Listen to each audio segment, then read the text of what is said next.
Hillary Clinton was recently in Wales to accept an honorary doctorate from Swansea University, and they were recognizing her, quote, commitment to promoting the rights of families and children around the world. Apparently, they didn't get the memo about her vote for the Iraq War, but nonetheless, she was there, they were honoring her, and the reception that she received was probably pretty surprising to her, because when she first arrived at Swansea, she actually was met with a lot of boos. Now, it didn't stop there for Hillary Clinton, because she was also confronted by a student of Swansea University who told her exactly what she needed to hear. Excellent. Okay, guys, thank you. Benny would have won. Only you could lose to Trump.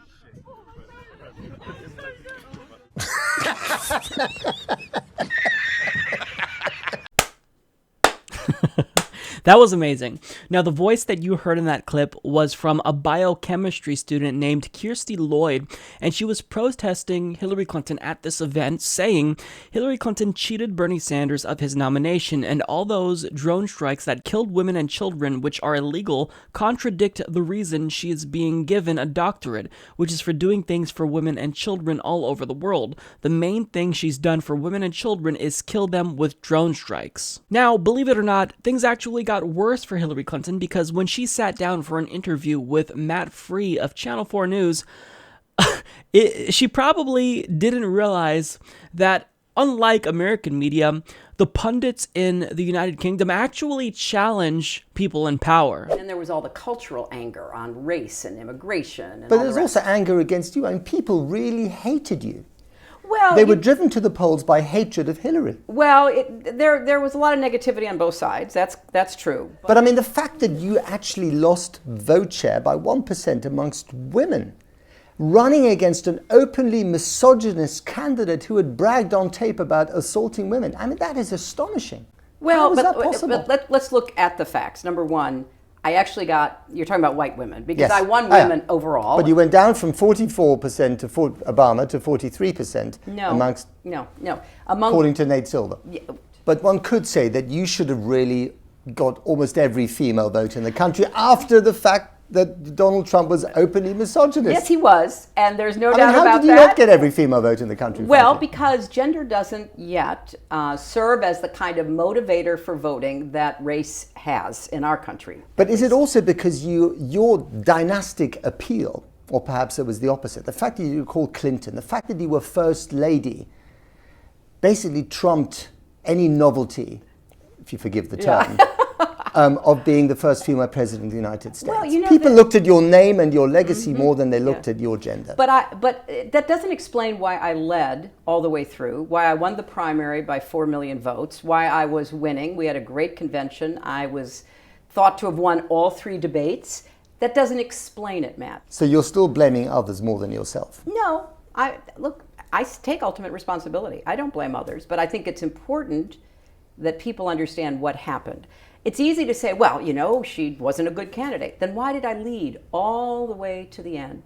Why did I get nominated overwhelmingly? Did people lie at the polls? No, I think there were intervening events that caused people to worry, to have second thoughts. And I think it's important to go into those, as I do in the book, because Russia's not going away as a threat to Western democracy. And what we've got to figure out is what happened in order to prevent it from happening again.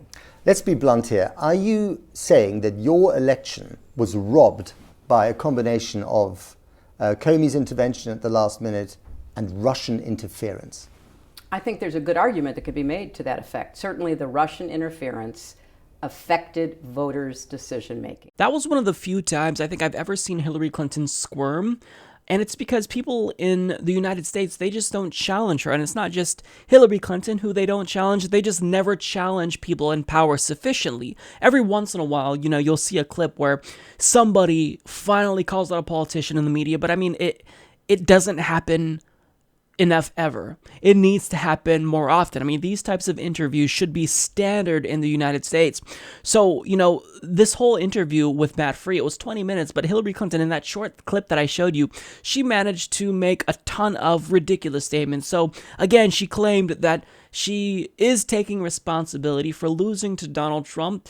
But the problem is, after saying this, she did this before, after saying this, she goes on to cite all the external reasons for her defeat, which you are completely contradicting yourself by making this argument. If you're going to say that you take responsibility, then show us that you're taking responsibility and stop invoking James Comey or Russia. Take responsibility for what you did wrong. And she also states that gender doesn't serve as the same kind of motivator as race does in this country. Now, this is something that someone who only thinks about US politics in terms of identity politics would say. And think of how insulting this is to President Obama. You're not crediting his victory to the campaign he ran or the policies he was pushing for. You're basically saying that Barack Obama won because he was black. Simple as that.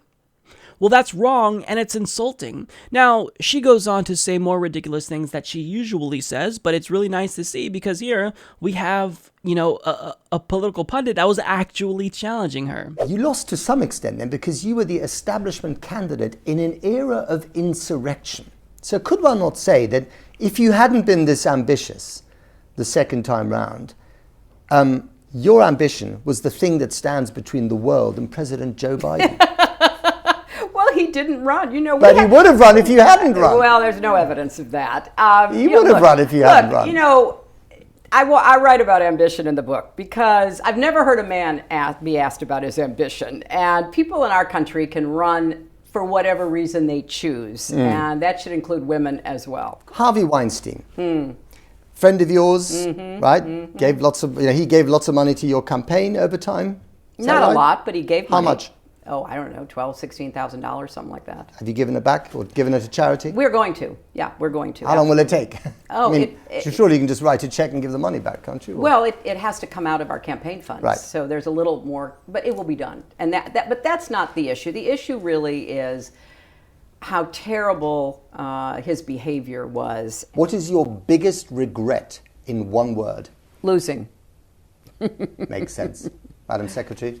Thank you. So when I was watching this clip, I thought, wow, imagine if people in the media here actually held politicians accountable to this level. I mean, we might actually have a completely different political landscape in this country, but since our news has been corporatized, well, really, we don't get this level of, scrutiny on anyone in power. And it's just so frustrating and disheartening. But I'm glad that people in Welch are willing to hold our politicians to a higher standard than we're willing to hold our own politicians. I think this is really important. Now, of course, in that clip, she invoked sexism as a means to dodge a legitimate question and change the subject about Harvey Weinstein. But overall, even though neoliberals in the United States like to treat her like she's royalty and pretend as though she's the reincarnation of God, the reality is that she's just an ordinary politician. That's how most people see her around the world. She's an ordinary politician that was corrupt and had a self-serving career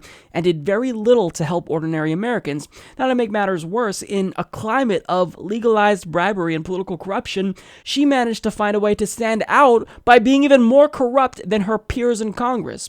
And this was due mostly to the Clinton Foundation and backroom deals with oligarchs she made. In fact, the only person who's now more corrupt than Hillary Clinton is Donald Trump. So, look, she needs to stop complaining about the reasons why she lost. I mean, you see neoliberals, they often cite, Jill Stein and Russia, but Donald Trump had more handicaps and he still beat Hillary Clinton. He had Evan McMullen, which was literally an establishment tool that was just trying to steal the state of Utah away from Trump, and he almost did that. You had Gary Johnson, who was taking away a higher percentage of votes from Donald Trump than Jill Stein took from Hillary Clinton. So you have to be real about why Hillary Clinton lost, so that way going forward, we don't do what she did in 2020 and even 2018 and make the same mistakes that she made. But one thing about her appearance in Welsh told me that really put me at ease is that most people don't take Hillary Clinton seriously.